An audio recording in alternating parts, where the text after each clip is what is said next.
ఈసారి సెమీఫైనల్ మ్యాచ్లు మామూలుగా ఉండవు. ఎందుకంటే ఇంతకు ముందు జరిగినటువంటి వరల్డ్ కప్లో కూడా ఇవే టీములే సెమీఫైనల్కి వచ్చాయి. ఈ విషయం మీకు గుర్తుందా? ఒక్క ఆఫ్ఘనిస్తాన్ ప్లేస్లో న్యూజిలాండ్ వచ్చింది. న్యూజిలాండ్ కూడా భయంకరమైన టీమే. మీకు ఎలాంటి ఇది చేస్తుందో తెలుసు కదా. ఇండియాని ఎన్నోసార్లు ఇంటికి పంపించేసింది. కాకపోతే ఈసారి న్యూజిలాండ్ సౌత్ ఆఫ్రికాతో ఆడుతోంది, భారత్ వచ్చి ఇంగ్లాండ్తో ఆడుతోంది. సో ఇంతకు ముందు సంవత్సరం ఇంగ్లాండ్ను ఓడించి భారత్ ఫైనల్కి పోయింది. ఈసారి కూడా అలా జరుగుతుందా లేదా ఏమి ఎట్లా మొత్తం అన్ని డీటెయిల్స్ అన్నీ ఇక్కడ తెలియజేస్తాను.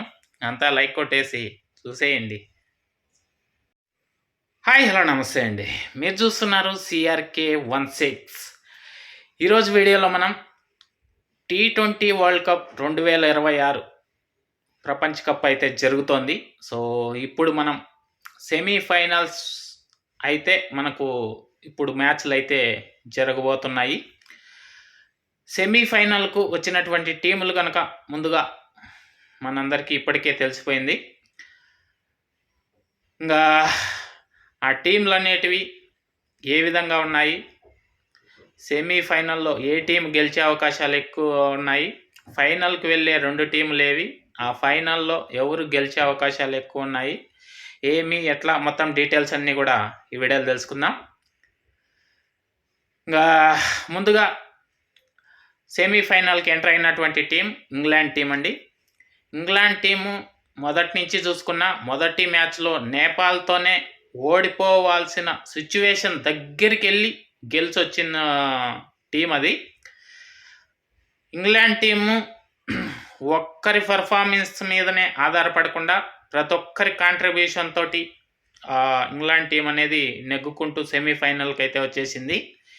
అలాగే సెకండ్ సెమీఫైనల్లో అడుగుపెట్టినటువంటి టీం వచ్చేసి సౌత్ ఆఫ్రికా అండి.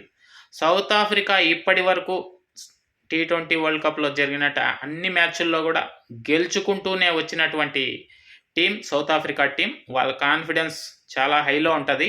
ఇంతవరకు ఒక్క మ్యాచ్ కూడా ఓడిపోకుండా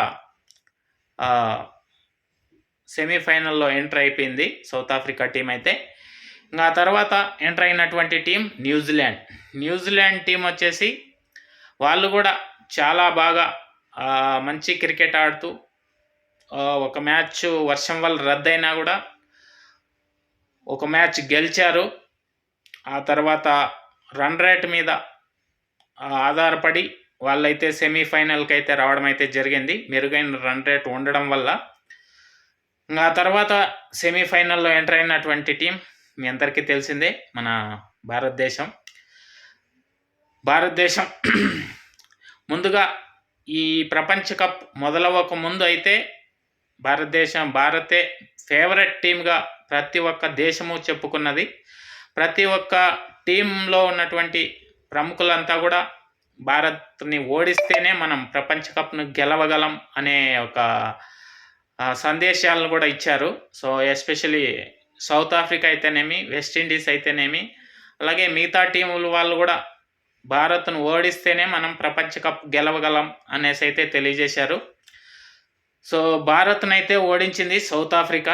సో వాళ్ళ కాన్ఫిడెన్స్ చాలా హైలో ఉంటుంది. సో ఇంతకు ముందు వరల్డ్ కప్లో ఇండియా, భారత్, సౌత్ ఆఫ్రికా 2 కూడా ఫైనల్లో తలబడి సౌత్ ఆఫ్రికాని ఓడించి భారత్ కప్ను అయితే ఎగరేసింది. రోహిత్ శర్మ క్యాప్టెన్సీలో సూర్యకుమార్ యాదవ్ పట్టినటువంటి అద్భుతమైన క్యాచ్ తోటి మనకు ఆ కప్ అందిందని చెప్పచ్చు.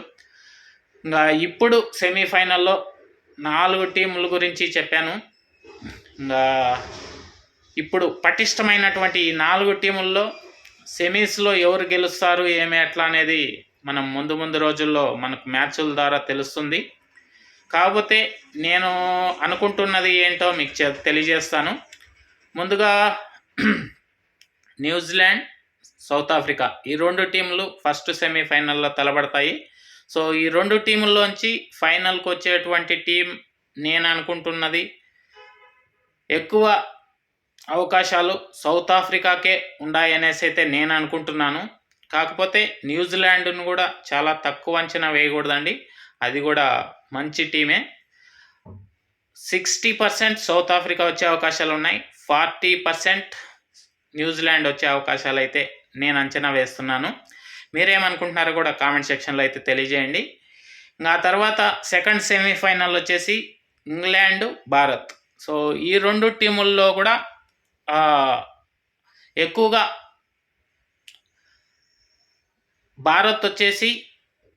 భారత్ కూడా మొదటి నుంచి చూసుకుంటే బ్యాటింగ్లోనూ తడబడుతూనే వచ్చింది. అలాగే ఫీల్డింగ్లో కూడా చాలా క్యాచ్లు అయితే డ్రాప్ చేయడం అయితే జరిగింది.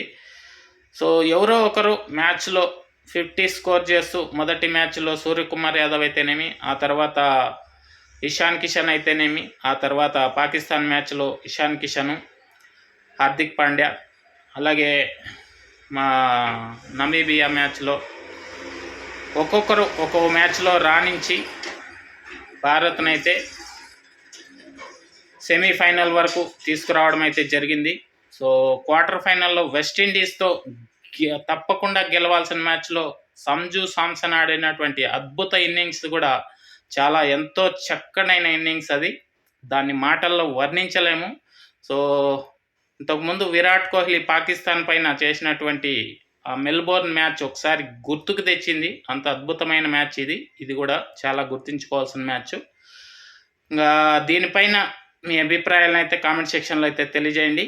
ఇంకా ఇంగ్లాండు, భారత్ ఈ 2 టీముల్లో చూసుకున్నా కూడా ఎక్కువ అవకాశాలు ఫైనల్కి వెళ్ళే అవకాశాలు ఎవరికి ఉన్నాయంటే భారత్ 70% ఉంటే 30% ఇంగ్లాండ్కి ఉన్నాయండి. సో ఎందుకు ఇలా అంటున్నాను అంటే ఇది నా అంచనా మాత్రమే. మీరేమనుకుంటున్నారో కూడా కామెంట్ సెక్షన్లో అయితే తెలియజేయండి. ఇంకా నేను అనుకుంటున్నది మళ్ళీ ఇది వరల్డ్ కప్లో కూడా సౌత్ ఆఫ్రికా మరియు భారత్ వీళ్ళిద్దరే ఫైనల్కి వెళ్ళి తల్లబడే అవకాశాలు అయితే ఎక్కువగా కనబడుతున్నాయి. సో మ్యాచ్లు జరుగుతున్నవి మన భారతదేశంలో కాబట్టి మన వాళ్ళకి మద్దతు ఎక్కువగా ఉండే అవకాశం ఉంది కాబట్టి ఫైనల్లో కూడా భారతే కప్పును ఎగరేస్తుంది, కప్పును డిపెండ్ చేసుకుంటుంది అనేసి అయితే నేనైతే అనుకుంటున్నాను. సో దీనిపైన కూడా మీ కామెంట్ సెక్షన్లో అయితే తెలియజేయండి. ఓకే అండి, ఇది నా ఫస్ట్ వీడియో క్రికెట్ గురించి అనాలసిస్. ప్రతిరోజు మీకు నేను అందివ్వాలి అనుకుంటే కనుక మన ఛానల్ని సబ్స్క్రైబ్ చేసుకోండి. అలాగే ఇంకా లైక్ కొట్టిన వాళ్ళు లైక్ కొట్టేసేయండి. అలాగే ఇండియా, భారతదేశం కప్పునైతే గెలవాలని ప్రతి ఒక్కరు కూడా కామెంట్ రూపంలో తెలియజేసి అందరూ సపోర్ట్ చేస్తారని అయితే ఆశిస్తున్నాను. థ్యాంక్ యూ వీడియో అంతవరకు చూసినందుకు. నెక్స్ట్ వీడియోలో మరో ఇంట్రెస్టింగ్ టాపిక్తో మళ్ళీ మీ ముందుకు వస్తాను. బాయ్.